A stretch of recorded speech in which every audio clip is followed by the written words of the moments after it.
Bueno, me toca ahora tratar otro aspecto también polémico dentro de las igualdades, desigualdades, diferencias en ese contexto en el que nos estamos moviendo.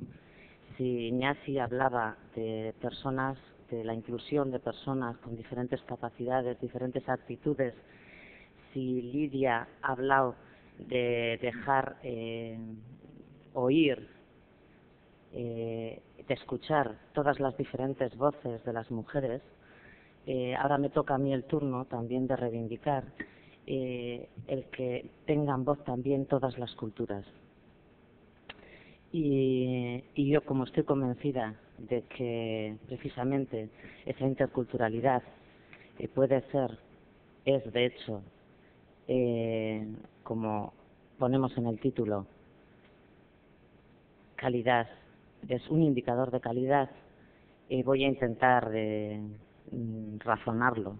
Para ello, al principio, decir que aparecerán títulos en euskera como parte también de nuestra cultura, pero que no hay ningún problema porque no hay traducción simultánea, lo que nos evita el problema de ayer, y ya voy yo traduciendo. O sea, que lo que vaya a decir en un idioma, en este caso es la gente que habla euskera a la que de alguna manera le estoy privando de oír el discurso en directo, pero espero que sepáis perdonarlo porque ha venido mucha gente de otras comunidades y en este caso, pues en oral por lo menos voy a utilizar castellano. Bien, partiría de dar unos datos sobre lo que es la situación actual. Después, también ver, como decía Iñasi, como también ha apuntado Lidia y como nos habéis oído en el discurso dentro de comunidades, miramos qué tipo de respuestas teóricas y prácticas están dando en el mundo a esa respuesta a la diversidad cultural en este caso. Y después, para cerrar, ver cómo estamos trabajando en el tema, en ese proceso que decía también Iñasi, que es comunidades de aprendizaje, cómo nos estamos situando para llevar adelante esta inclusión en el terreno, que no asimilación, en el terreno cultural. Bien, como juego en casa, pues para marcar y situarnos en que estamos en una sociedad diferente a la que estábamos, que es lo que nos está marcando en todos los temas, pero en este especialmente muchísimo, decir que en esa situación actual partimos de un cambio, nos situamos en una sociedad que es la sociedad de la información o del conocimiento, aunque heredamos una escuela en general, que es la escuela que pertenecía a la sociedad industrial. Digo que juego en casa porque estoy utilizando imágenes de Bilbao, como habéis visto. Bien, ¿qué pasa en esta situación actual? Bien, para empezar, el término diversidad cultural o multiculturalidad, que es esta palabra tan larga en euskera, el término, la multiculturalidad no es nueva en nuestra sociedad. Es obvio que hay estados multiculturales, que hay estados multiétnicos, que en el Estado español hay diferentes culturas, pero entre nosotros mismos en esta cultura hay algunas que han sido silenciadas, aunque no sean nuevas, llevan 500 años aquí, como puede ser la cultura gitana, o incluso, como estaba comentando Lidia, lo que es la cultura de las mujeres ha estado ausente en todo momento de la escuela. Y cuando hemos hecho nuestros pinitos de llevarla, hemos acercado parte de la cultura de un grupo de mujeres, no de todas en general. Bien, no es nuevo, decimos, pero tenemos que partir también del análisis de que nos movíamos en la sociedad industrial en una escuela cuyos valores precisamente porque habían nacido, la escuela nace con el Estado moderno, nace con unos valores de homogeneidad y de centralidad. O sea, si el Estado moderno defiende un Estado, un ejército, una lengua, para ello quiere una escuela que homogeneice. Pero, volviendo a la diapositiva antes que yo había puesto entre Altos Hornos y el Guggenheim, si ahora estamos ya en la era del Guggenheim, esa escuela, esos valores de esa escuela no nos sirven. Bien, digo porque nos movemos en esta sociedad de la información. Bien, ¿qué es lo que está pasando en esta sociedad? Que tienen que ver con la economía, que eso es lo que no ha cambiado tanto. Sí que ha cambiado la materia prima de lo que era la sociedad industrial, la sociedad del conocimiento, pero no así la distribución de riqueza y no así quien controla los medios de producción. Entonces, ¿qué es lo que está pasando en esa economía globalizada? Pues que cada vez hay más pobreza, la distribución de esa riqueza cada vez está en manos de menos gente, cada vez hay países y hay personas que tienen que buscarse la vida en otros sitios. Entonces, han cambiado los movimientos, hay muchas más migraciones, pero encima en Europa nos ha cambiado esas migraciones, esos movimientos migratorios nos han cambiado de dirección.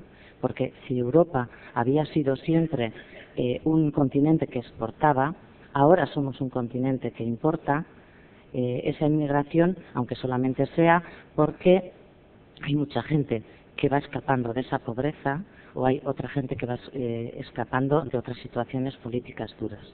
Es a lo que me refiero cuando digo que hay los cambios en las migraciones. Bien, simplemente dar este dato. Ahora os voy a dar una serie de datos. Yo creo que es bueno también que, aunque hemos empezado prontito por la mañana para poner a funcionar y a sacar conclusiones también desde ahí para que después el debate pueda ser rico. Bien, las desigualdades económicas entre países occidentales y los países pobres, junto al gran aumento demográfico que estos experimentan, decimos, hace imparable el proceso migratorio. Estos datos son las previsiones que hace la ONU desde el año 2000-2025 respecto al incremento de la población. O sea, se une la pobreza, hemos dicho, en ciertos países, con que además haya una serie en la demográfica, los movimientos demográficos de estos países del tercer mundo, encima vayan hacia arriba. Simplemente fijarnos, estos son países en los que el Estado español está recibiendo inmigración. Veis que mientras España, el Estado español para el 2025 tiene un crecimiento, un incremento de población de -2, o sea que no crece sino todo lo contrario. Fijaros estos países, Colombia por ejemplo o Perú, que son unos de los que en concreto en el País Vasco más recibimos, o Marruecos. Pero esto contrasta con otros datos también de la ONU, y es que el Estado español necesita de trabajadoras y trabajadores de fuera. ¿Por qué? Pues porque tiene la tasa de fecundidad más baja del mundo en este momento, un 1,7. Entonces, eso supone que deberá acoger a 4 millones de inmigrantes hasta el año 2020, 12 millones hasta el 2050, según las previsiones, para mantener el equilibrio entre personas activas y jubiladas. O sea que con la media que tenemos, por ejemplo, en educación en este país, quien nos va a pagar la jubilación ya sabemos quién es. Pero, sin embargo, aquí viene qué es lo que está haciendo Europa, qué es lo que está haciendo el Estado español, poniendo barreras. ¿Poniendo barreras para qué? Si está muy claro que los necesitamos. O sea, fijaros, de origen, más o menos los países que estamos recibiendo personas desde, pues veis aquí, la mayoría es Marruecos, China, Ecuador, o sea, van un poco en descenso. Tenéis aquí los países de procedencia, que no coincide, ya veréis luego, como no coincide en el caso de las 3 provincias de la comunidad autónoma.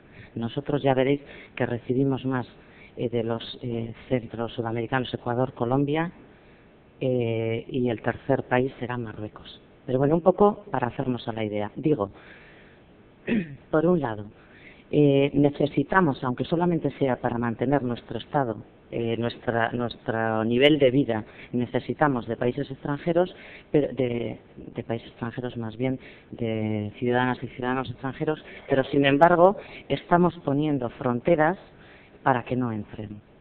Eso es una forma de... Ellos van a seguir viniendo, porque entre morir de hambre y morir en el estrecho, al fin y al cabo es morir. Y si cruzan la frontera piensan que tienen alguna posibilidad. Pero lo que se está haciendo con todo este tipo de fronteras en realidad es abaratar la mano de obra. Eso está clarísimo. Bien, digo entonces, legales o ilegales, cruzan y cruzarán, y además es que nos interesa que crucen si queremos mantener nuestro nivel de vida. Fijaros ahora, eso era en general a nivel social. Volvemos, hacemos un zoom aquí y ahora en nuestra comunidad autónoma. Los datos cambian en otras comunidades autónomas.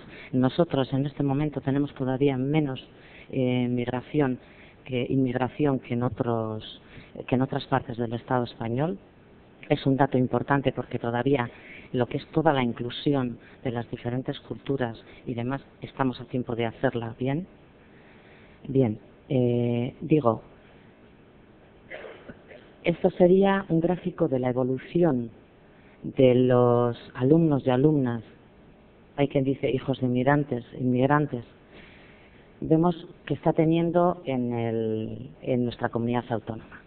Fijaros, a ver, en la gráfica lo que aparece de color verde serían alumnado de EPA, adultas y adultos. En otras diapositivas no, pero esto era un poco para que vierais también cómo al principio no se escolarizaban chicos y chicas mayores de 16 años y cómo en este momento, 16, 18, cómo en los EPA están acudiendo cada vez un número mayor de alumnado extranjero. Bien, veis la evolución como ha ido los 3 últimos años. No voy a hablar si son progresiones aritméticas, geométricas o qué, o sea, simplemente los datos cantan, ¿no? Bien, vemos ahora repartidos por etapas. Veis el primer curso que se tienen los datos de los 4 cursos estos, cómo ha ido la evolución, cómo en bachiller y en FP parece que se va manteniendo, que ahora de momento, pero veis que son los 3 últimos años en los que la venida ha sido más masiva y donde más se están situando todavía es infantil, primaria, en la ESO. O sea que pensemos un poco en las edades, o sea que son unas edades que no tienen por qué crearnos muchos problemas ni mucha angustia a la hora de que en nuestras aulas los podamos recibir, en nuestras comunidades los podamos recibir bien. Digo porque siempre la edad, es que cuando tiene no sé qué años, es que fíjate el adolescente, bueno, la mayoría son de infantil primaria. Pero, bueno, en las 3 provincias quedarían repartidos de esta manera. La mayoría es Vizcaya, pero bueno, es lógico, también la población mayor está en Vizcaya. Y hemos puesto pública concertada para que veáis un poco también cómo se reparte. Este sería el total de la comunidad, esto sería la pública y concertada. Y ahora, otro dato que me parece que también es bastante, bueno, que creo... igual me lo he saltado. No, bien, no importa. Por modelos lingüísticos. Creo que también sería importante echarle un vistazo para luego cuando hablemos de qué tipo de escuela queremos o cuando hablemos de inclusión. Hemos hablado de pública y concertada. En la pública, y fijaros que esto es modelo A, o sea, aquí estaría el total modelo A, modelo B, modelo ninguno. Este es el modelo D, B y A. ¿Qué supone esto? Teniendo en cuenta que en Guipúzcoa, si antes os acordáis el número de migrantes que había, en realidad me parece que eran 2 modelos A en todo Guipúzcoa, quiere decir esto, en Vizcaya la mayoría está en el modelo A, lo habéis visto, y en Álava también. Bien, voy a volver a la diapositiva anterior simplemente para que viéramos contrastar los países de procedencia, más que por los países, es para que tengamos en cuenta otro dato también importante. Fijaros que sobre todo es Colombia y Ecuador, la mayoría.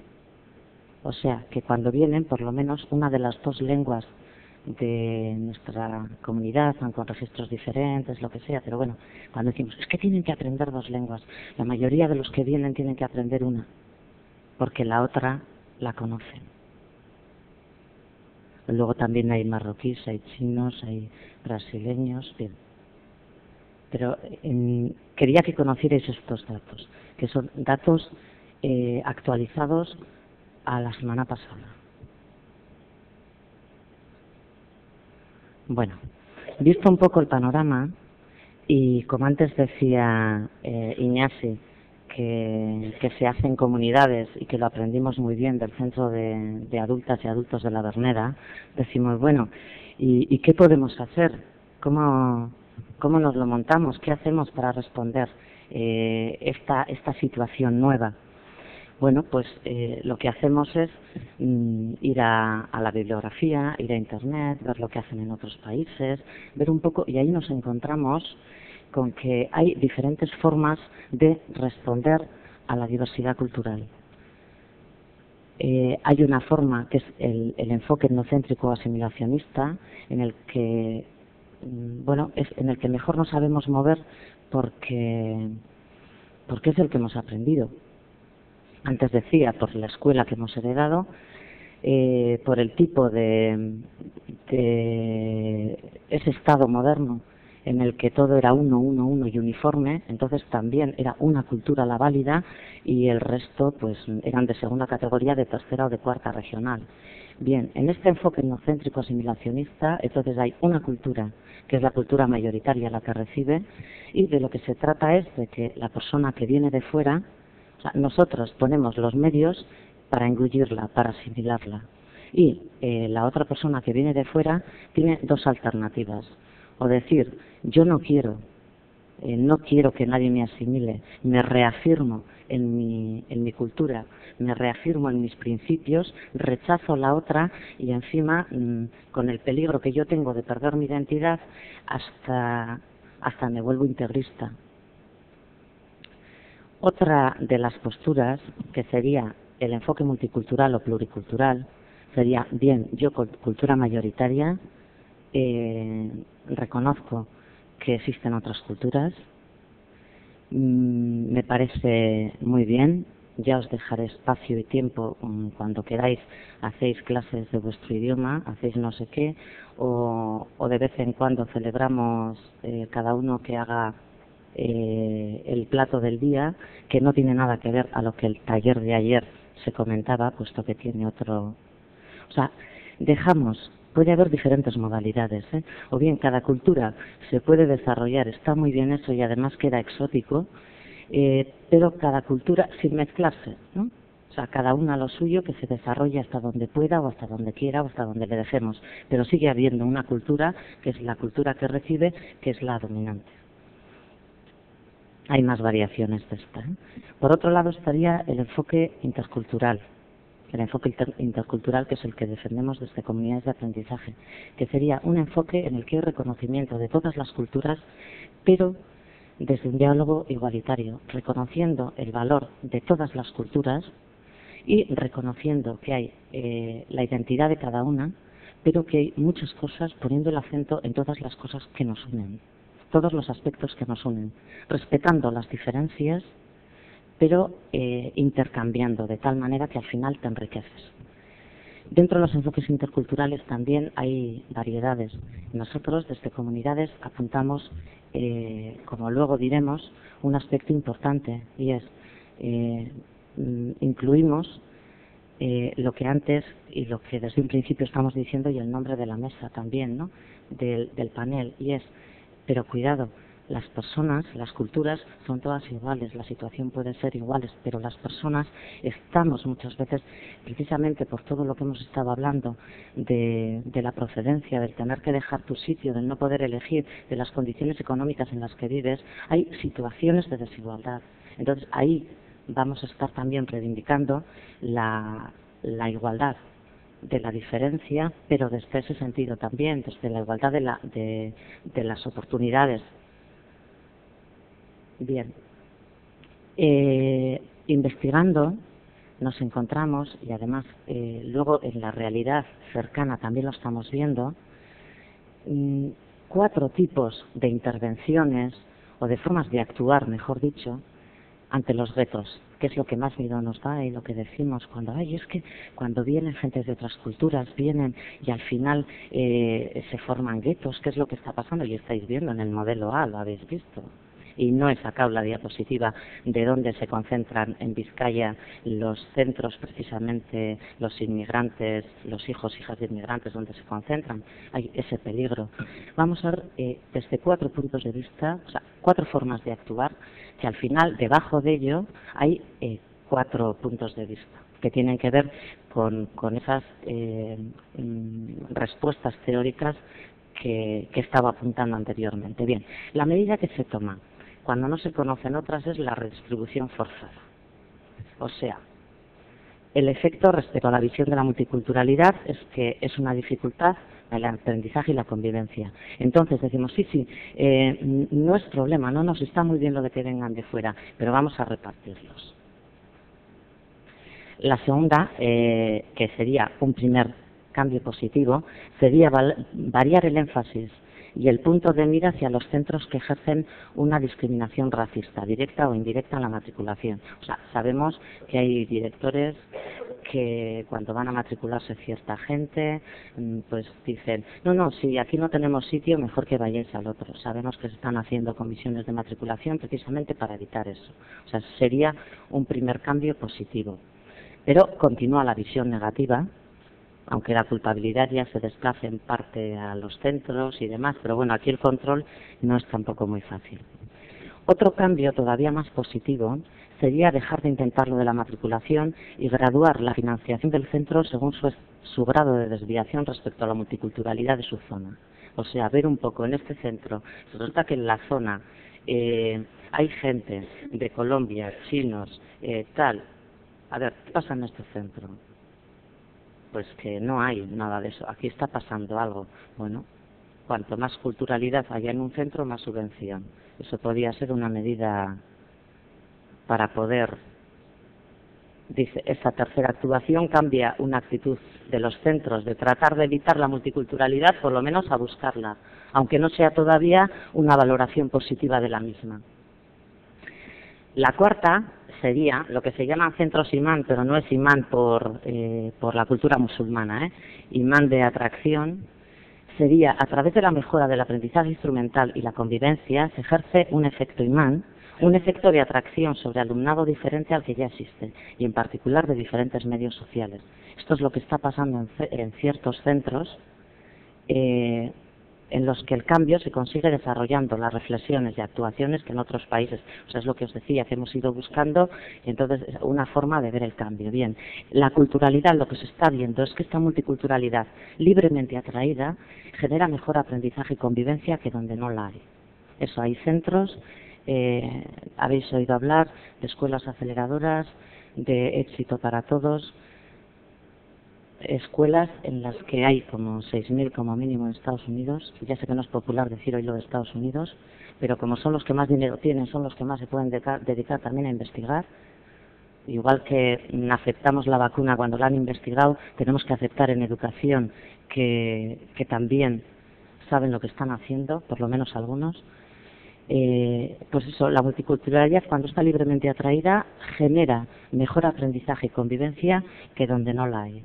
Bien, nosotros intentamos que comunidades de aprendizaje sean centros imán, porque creemos en todos esos. ¿Os acordáis de los principios del proyecto que esta misma diapositiva la veríais ayer en los talleres en los que se hablaba de proporcionar a todos y a todas instrumentos.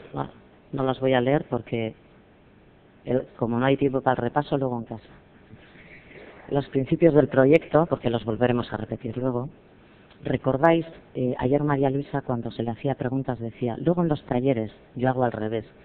Ellos han hablado de los principios del proyecto, ella habló también del aprendizaje dialógico y yo, para terminar, y en imágenes, simplemente hacer de esos principios o de ese aprendizaje dialógico cómo el trabajo que se está haciendo de inclusión de las diferentes culturas, en qué días o en qué lo estamos concretando. Entonces, pues decíamos, en todos los contextos sociales y culturales, las niñas y los niños tienen capacidades para aprender. Todas y todas tenemos capacidad para soñar, independientemente de la edad.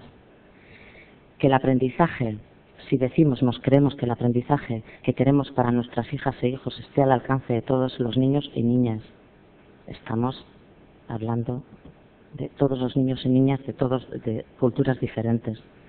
Estamos haciendo apuesta por grupos interactivos, donde tienen cabida las diferentes culturas, las diferentes capacidades, los diferentes ritmos, las diferentes aportaciones. Si estamos potenciando bibliotecas tutorizadas para que puedan hacer prácticas de ese idioma que a veces nos cuesta aprender, para poder seguir con los aprendizajes. Estamos potenciando las tecnologías de la información y la comunicación como una vía para estar preparados para poder seguir aprendiendo. Estamos potenciando la formación de familias, de familiares, porque sabemos que en la medida también en que ellos se transforman, van a ayudar a sus hijas, a sus hijos, y van a transformar el entorno, van a aportar a esa comunidad. Estamos potenciando las comisiones de trabajo mixtas entre profesorado, familiares, estudiantes, voluntarios, entidades, donde ese intercambio cultural puede ser muy rico. Y siempre que se puede, y también lo potenciamos, estamos intentando precisamente que esos equipos sean equipos interculturales.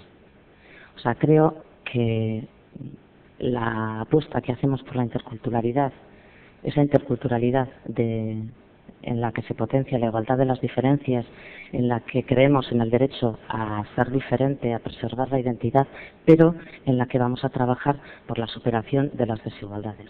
Eskerrik asko.